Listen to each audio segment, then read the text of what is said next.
행복한 인생 멘탈 웰리스 챕터 6 파이낸셜 웰리스 두 번째 테마입니다. 지난 시간에 세상에 공짜는 없다라는 거를 여러분과 이제 함께, 그리고 행동 없는 결과는 없다는 겁니다. 행동력, 목표, 능력 항상 염두에 두고 파이낸셜 웰리스를 추구하는 사람들은 이게 성공의 방정식이 기본이 되어야 된다는 겁니다.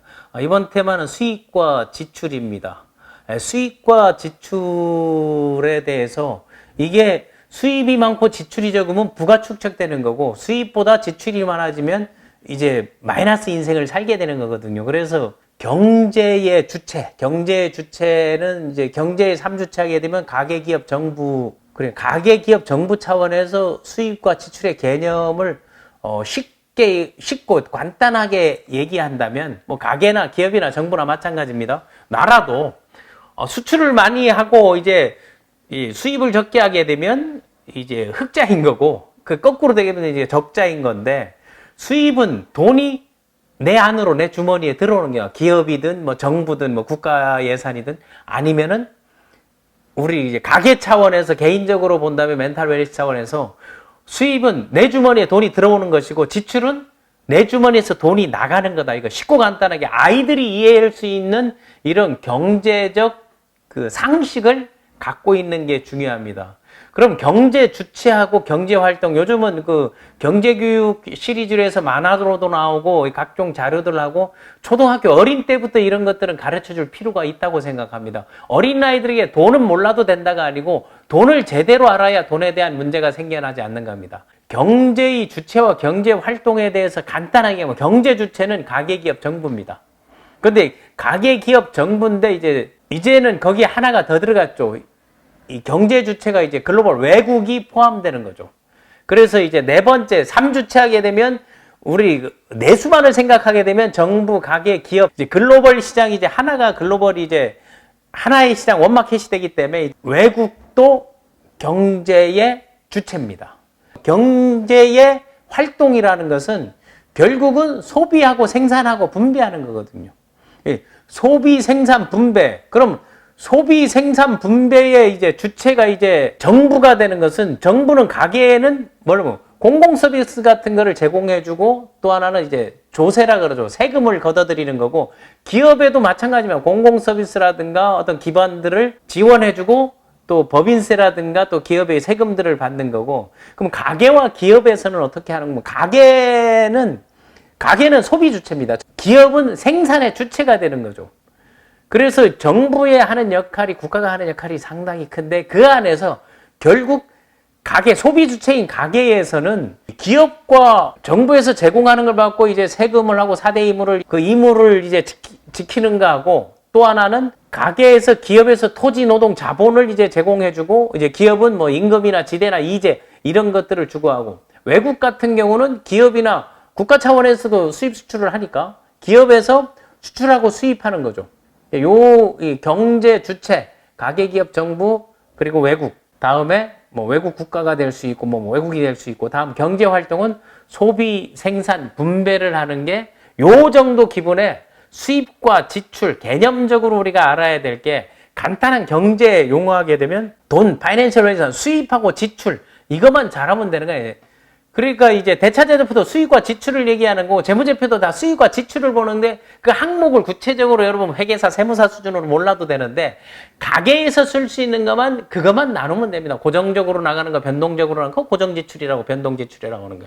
그러면 수입의 종류가, 수입의 항목이 몇 개인가, 그거를 여러분 기록하다 보면은 여러분들이 그 경제지수도 높아질 뿐만 아니라, 이 불하는 게 축적하고 이제 개념을 이해하고, 이제 새로운 길들을 모색하게 되어 있습니다. 그럼 수입과 지출, 수입은 앞에 얘기했듯이 돈이 들어오는 거고, 지출은 돈이 나가는 겁니다. 그렇다면 여기에서 자산과 부채만을 부과하게 되면, 일반적인 개인의 경제 용어는 다 이해해요. 자산. 그럼 자산은 뭐냐 하게 되면, 돈이 들어올 요소를 자산이라고 하는 거죠. 그럼 부채는 돈이 나갈 요소인 거죠. 그래서 로버트 키요사키가 그 돈이 나가는 요소, 자동차 같은 것들은 자산이 아니고 부채적 요소라는 거죠. 계속 가격이 떨어지고 나가는 거기 때문에, 계속 지출의 요소가 있는 것들은 부채가 되는 것이고, 다음에 돈이 들어올 요소로 하는 거, 재투자를 한다든가 육성하든가 훈련하는 건 자산적 가치가 있는 거죠. 그래서 자녀들을 우리 집안의 자산이라고 하고 가본이라고 보물이라고 하는 건 바로 그런 겁니다. 그런데 계속 지출만 되면 부채가 되는 거죠. 아이들 교육할 때 저도 아이들에게 수입과 지출, 돈이 들어오고 나가는 걸 얘기하고 난다. 그럼 니들은 엄마 아빠에게 자산이야 부채야라고 딱 물었더니 큰애는 자산, 작은애는 부채라고 해야 돼요. 근데 부채는 왜? 돈이 나가니까 나갈 요소니까 부채라 그러고, 큰애는 그 당시 뭐라고 해놓은가 하면 나중에 벌어서 갖다 줄 거잖아. 그게 이제 돈이 들어올 요소. 그러니까 아 맞다. 부모를 공양하고 모시고 다음에 보답하면 그건 자산이 되는 거고, 끊임없이 속을 썩이면 부채적 요소가 되는 거다라고 해서 아이들에게 이제 경제관념을 이제 교육했던 뭐 20년 전 이야기니까요. 예, 그런 기억이 나는데 뭐 지금도 달라지지는 않은 건데, 여러분 라이프 사이클에서 이제 파이낸셜 플래닝을 세우려면 수입과 지출에 대한 기록이나 이런 걸 알아야 되고, 또 하나 이제 경제 용어로 만약 부를 축적한다 하게 되면 부를 축적하는 게 그 교환할 수 있는 것 중에 가장 큰 단위를 얘기하는 거죠. 크게 하기는 동산하고 부동산으로 나눌 수 있는 거죠. 과거에는 동산, 부동산, 유체동산, 그거는 옛날 그 구민법에는 유체동산이라고 하는데, 지금은 그 유체동산이 동산의 범주 안에 들어와 있습니다. 그럼 동산이라는 것은 움직일 동이에요.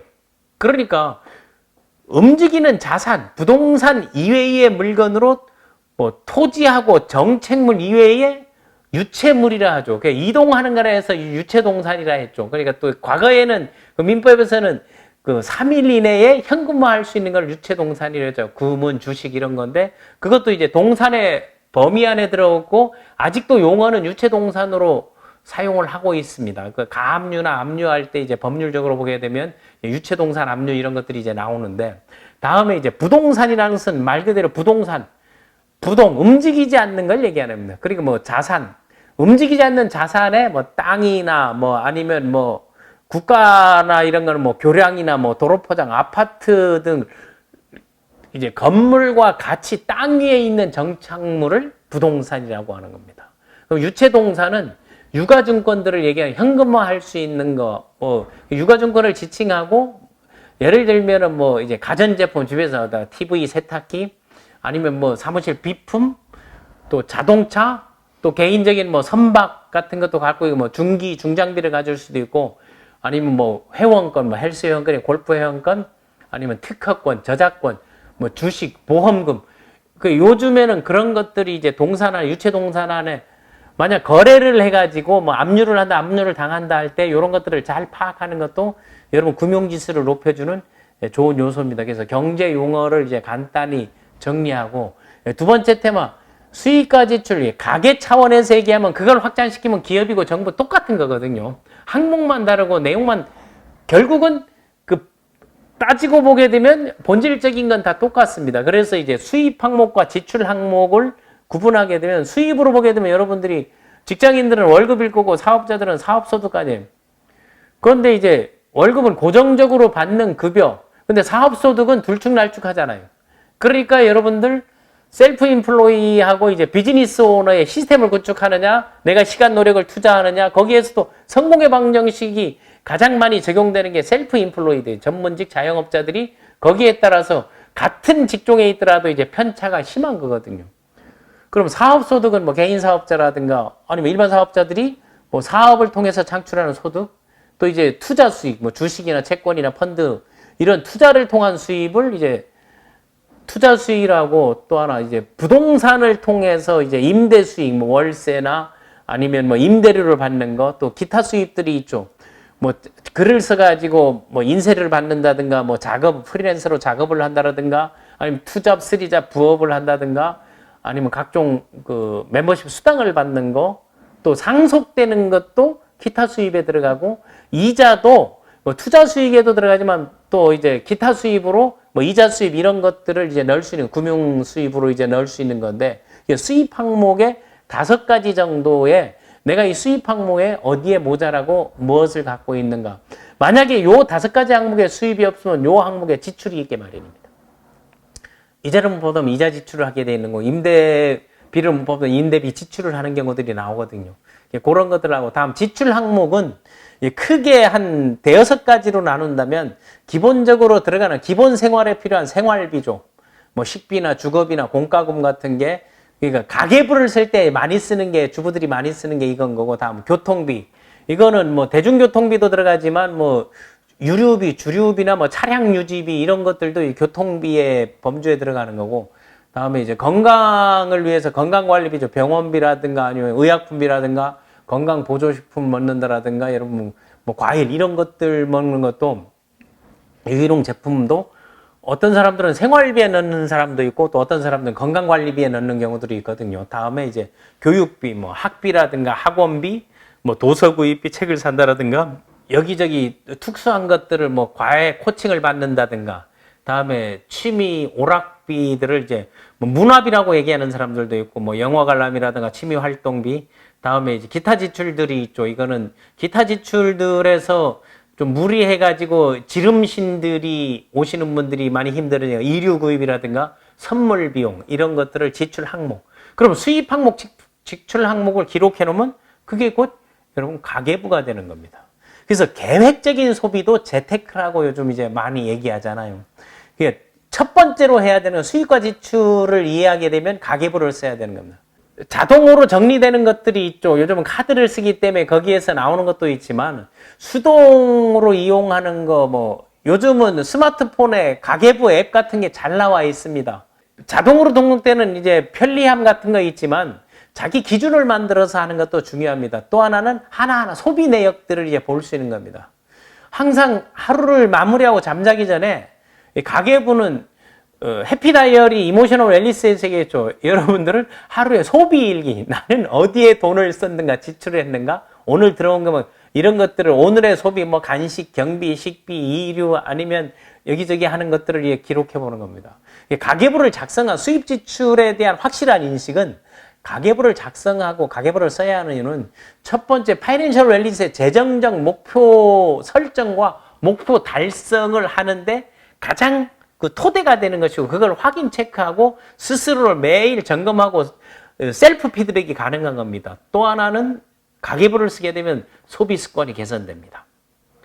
이거 안 사도 되는 거 우선순위라든가 정해진 것들이 이제 나오는 거고 또 가계부를 쓰다 보게 되면 이 항목에 대해서 저축을 하는 거는 수입에 들어갈까요? 지출에 들어갈까요? 사람들과 수입으로 보는데 그거 아닙니다. 저축은 주머니에서 일단 은행으로 들어나가기 때문에 그건 지출에 해당됩니다. 금융관리 능력들을 강화하고 또 이러다 보면 가계부를 쓰다 보게 되면 남모르게 생기는 이 예비 자금을 구축할 수가 있다는 것입니다.